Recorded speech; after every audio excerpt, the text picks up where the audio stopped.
Suzak Bumate Bishingo Tonachani Chaka Hamni Kogowan Sugui Buskangni July Tali Pula Shalmarni Shimi Adorsho Matrito Obian Haste Ganangai Shangbotak Naharsaka or Shangbotak Tonai July Tali Jibri Shalmarijora Srangshala Bubagrakor Agudini National Health Mission Conference Holnugo Kasha Koktomaturi Pandaklai Obahai Konosaka Tangbidigi Dagifang Shidato Ship Tesua सारे pregnancies को identify करेंगे जो high pregnancy है, उसमें severe anaemia की pregnancy आती है, pregnancy induced hypertension है वो हाई प्रेगनेंसी कैटेगरी में आता है। उसी प्रकार से HIV पॉजिटिव होता है, जेस्टेशनल डायबिटीज़ होता है, hypothyroidism, teenage pregnancy, multiple pregnancy, malpresentation, previous caesarean section, low lying placenta, placenta previa, positive bad obstetric history, RH negative pregnancy, इस तरीके के जो कैटेगरी हैं उन प्रेगनेंसीज को आइडेंटिफाई किया जाए ताकि उनको पहले से जो नेसेसरी एक्शन है उसमें लिया जा सके और नियरेस्ट हेल्थ फैसिलिटी के साथ लिंक किया जा सके। उसके साथ ही आप लोगों को बताना चाहूँगा कि कई सारे ऐसे डिस्ट्रिक्ट्स हैं जो कि अल्ट्रासाउंड की सुविधा दे रहे हैं सभी प्रेग्नेंट महिलाओं को। आप लोगों को जानकारी होगी कि हमारे राज्य में रेडियोलॉजिस्ट और सोनोलॉजिस्ट उन लोगों का कमी है। तो ऐसे केसेस में कुछ डिस्ट्रिक्ट जैसे कि नॉर्थ त्रिपुरा, साउथ त्रिपुरा, ढलाई और भी कई सारे राज्य हैं और भी कई सारे ऐसे जिला हैं जो इस टाइप का अरेंजमेंट करते हैं कि सभी गर्भवती महिलाओं को बुलाकर ट्रांसपोर्ट का अरेंजमेंट करके उनको डिस्ट्रिक्ट हॉस्पिटल में उनका अल्ट्रासाउंड होता है ताकि यदि अल्ट्रासाउंड में किसी प्रकार का कॉन्जेनाइटल डिफेक्ट मिल सके तो टाइमली उसका टर्मिनेशन किया जा सके। तो इस तरीके का भी इनिशिएटिव स्वास्थ्य विभाग ले रहा है और इसमें हम लोगों ने प्राइवेट में जो सोनोलॉजिस्ट हैं या रेडियोलॉजिस्ट हैं उनकी मदद भी ले रहे हैं और इसके बदले में हेल्थ डिपार्टमेंट की तरफ से उन ऑनोरेरियम का भी प्रावधान है। महिलाएं हैं उनका 100% अर्ली रजिस्ट्रेशन करना। उसके बाद हमारा टारगेट रहेगा कि जितनी भी गर्भवती महिलाएं हैं उनका डिलीवरी से पहले कम से कम 4 एंटीनेटल चेकअप किया जाए। हमारे राज्य में एक और चिंता का विषय है टीनेज प्रेगनेंसी। टीनेज प्रेगनेंसी को भी हम लोग इसमें टारगेट कर रहे हैं और टीनेज प्रेगनेंसी को ध्यान में रखते हुए इसका अवेयरनेस समाज में इसका अवेयरनेस करने का हमारा प्लान है इस अभियान के दौरान। उसके अलावा हमारा टारगेट रहेगा कि जितने भी हाई रिस्क प्रेगनेंसी है, हाई रिस्क प्रेगनेंसी को आइडेंटिफाई करना और उनका जो नियरेस्ट हॉस्पिटल है,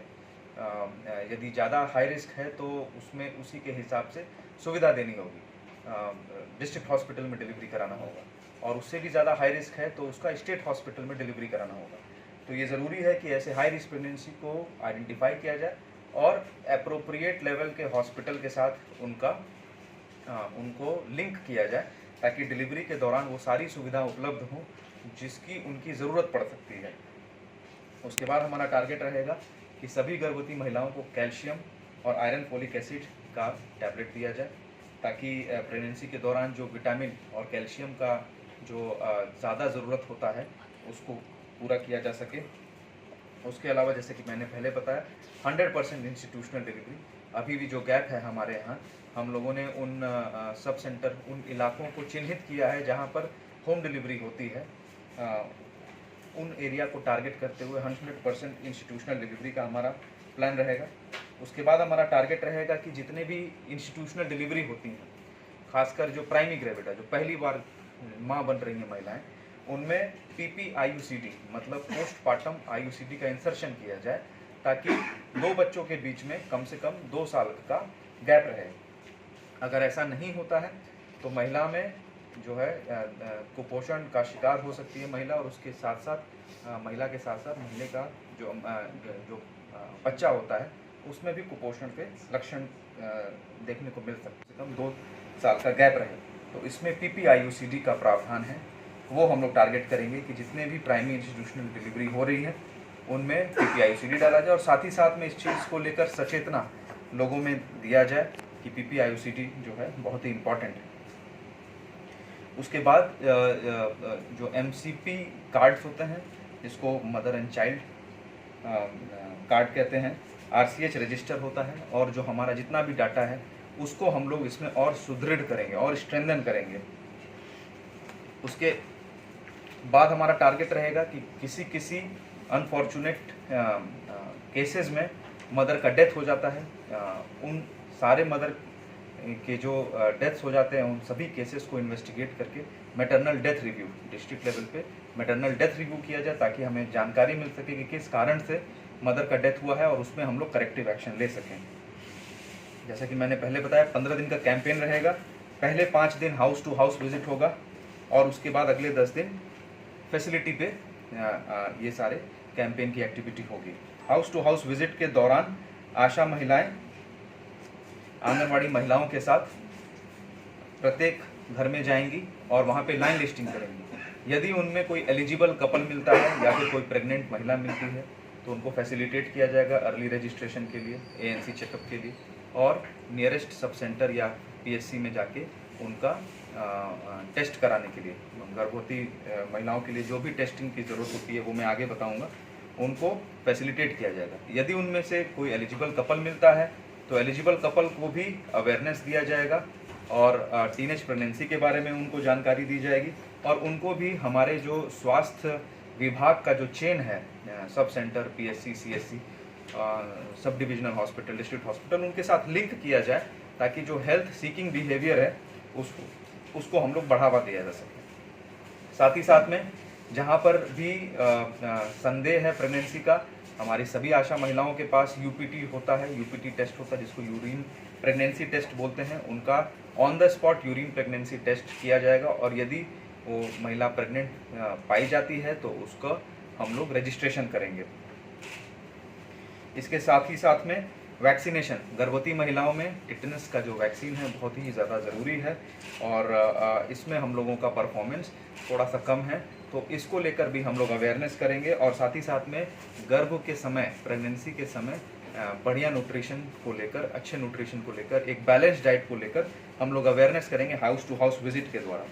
उसके बाद जो अगला 10 दिन इंस्टीट्यूशन में होगा उसमें हम लोग इंश्योर करेंगे कि जो भी गर्भवती फर्स्ट ट्राइमेस्टर मतलब पहले 3 मंथ में रजिस्ट्रेशन होना बहुत ही ज़रूरी है ताकि हम प्रेगनेंसी को कंफर्म कर सकें। और साथ ही साथ में जो बेसिक टेस्ट होता है, इसमें अनीमिया का टेस्ट होता है और ब्लड प्रेशर होता है, वेट होता है, ये सब हम लोग रिकॉर्ड कर सकें। तो फर्स्ट ट्राइमेस्टर में रजिस्ट्रेशन बहुत ही ज़्यादा ज़रूरी है। उसी प्रकार से पूरे प्रेगनेंसी के ड्यूरेशन के दौरान 4 एंटीनेटल चेकअप बहुत ज़्यादा ज़रूरी है। तो चिंता का विषय ये है कि हमारे राज्य में 63% गर्भवती महिलाओं का फर्स्ट ट्राइमेस्टर में रजिस्ट्रेशन होता है और 53% महिलाओं का 4 या उससे ज़्यादा चेकअप होता है, जो कि चिंता का विषय है और इस पे हम लोगों को काम करने की ज़रूरत है। जो हैबिटेशन है, जहाँ पर अच्छी कनेक्टिविटी नहीं है, वहाँ पे महिलाओं का जो लिंक किया जाएगा, ऑल्टरनेट व्हीकल ट्रांसपोर्टेशन का अरेंज किया जाएगा ताकि उनको नियरेस्ट हेल्थ फैसिलिटी तक ट्रांसपोर्ट किया जा सके। जब भी वो लेबर में आए, जब भी उनके डिलीवरी का टाइम आए तो उनको नियरेस्ट हेल्थ फैसिलिटी में ट्रांसपोर्ट किया जा सके, जहाँ पर उनका सुपरविजन के माध्यम से प्रेगनेंसी हो सके। इसी प्रकार से हमारे कुछ एक्टिविटीज़ PSC लेवल पर होंगी, जिसमें जैसे कि मैंने पहले बताया, इन्वेस्टिगेशंस होंगे, न्यूट्रिशन को लेकर काउंसलिंग होगी, आयरन फोलिक एसिड का टैबलेट दिया जाएगा और फैमिली प्लानिंग को लेकर अवेयरनेस किया जाएगा। त्रिपुरा राज्य में आदर्श मातृत्व अभियान एक कैंपेन लॉन्च किया जा रहा है जो कि 1 जुलाई से लेकर 15 जुलाई तक रहेगा और इसमें हम लोग कुछ ऑब्जेक्टिव लेकर जा रहे हैं। इसमें हमारा कुछ टारगेट रहेगा, मैं एक एक करके बता देता हूँ क्या इसमें टारगेट रहेगा। इंस्टीट्यूशनल डिलीवरी को प्रमोट करने के लिए केंद्र सरकार और स्टेट गवर्नमेंट के कुछ महत्वपूर्ण स्कीम है, उसके बारे में भी जानकारी दी जाएगी और जो नेसेसरी डॉक्यूमेंट्स होते हैं उसको तैयार किया जाएगा, जिसमें से जननी सुरक्षा योजना है, प्रधानमंत्री मातृत्व वंदना योजना है, मुख्यमंत्री मातृपुष्टि उपहार, ये स्टेट गवर्नमेंट का योजना है। इन सब चीज़ों को लेकर अवेयरनेस और साथ ही साथ में इस स्कीम का बेनिफिट लेने के लिए फैसिलिटेशन किया जाएगा, जैसे कि बैंक अकाउंट खोलना हो गया, MCP कार्ड बनाना हो गया। डिपार्टमेंट में जो है मैटरनल और चाइल्ड हेल्थ, जैसे गर्भवती महिला और बच्चों का हेल्थ को बहुत ज़्यादा प्रायोरिटी दिया जाता है। और आप लोग को ये जानकर खुशी भी होगी कि त्रिपुरा राज्य में NFHS 5 डाटा के हिसाब से 89% महिलाओं का डिलीवरी इंस्टीट्यूशनल डिलीवरी होता है, मतलब कि अस्पताल में होता है, और HMIS डाटा के हिसाब से 95% होता है। लेकिन चिंता का विषय ये है कि NFHS 5 के डाटा के हिसाब से केवल 63% महिलाओं का फर्स्ट ट्राइमेस्टर में रजिस्ट्रेशन होता है, हो रहा है। और इसको लेकर जितनी भी तैयारियां हैं, जितनी भी मीटिंग्स हैं, सभी डिस्ट्रिक्ट में हो चुकी हैं। और हम आशा करते हैं कि इस कैंपेन के माध्यम से हम लोग सभी गर्भवती महिलाओं तक पहुंचेंगे, और जितने भी टीनेज कपल्स हैं या फिर जितने भी एलिजिबल कपल्स हैं उन तक हम लोग पहुंचेंगे, और सही अवेयरनेस के माध्यम से उनको हम लोग बताएंगे, ताकि जो आने वाला जो जनरेशन है, आने वाली पीढ़ी है, वो स्वस्थ रहे। और बस हमारी तरफ से इतना ही है।